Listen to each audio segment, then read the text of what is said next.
Um, these numbers are very staggering, if you didn't know. The United States spends $193 billion every year on tobacco. That is from $97 billion in loss in productivity and $96 billion in healthcare.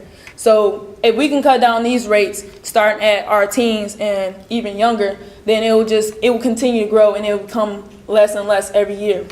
From secondhand smoke, you see there's $10 billion that the United States spend on tobacco. That's from healthcare, mortality, and morbidity. Yeah. Within 15 feet of building primary entrances, and primary entrances should be defined as a common public access points of the building and is not intended for emergency exit doors and service entrances. However, the portions of loading docks which are under the covered building should be defined as inside the building, so staffing is not allowed in this place. First, we have to create the zones for this program to work. We really want to break the University of Pittsburgh into different zones and just slowly develop in long term to make the campus 100% smoke-free. To regulate these zones, we want to create a smoke-free team that is both students and faculty. These students and faculty will help not only regulate, but to also educate other students and incoming students about the new policy and how we want this policy to work. With the smoke-free team, secondly, we want to raise awareness.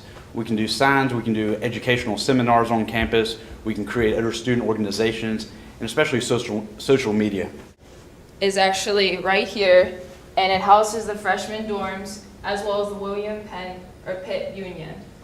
These other zones are potential zones for the future, and we discussed that the zone should be about 6 months in length. That way, the trans-theoretical model, if someone wants to quit smoking, it takes them 6 months to claim that they are a non-smoker.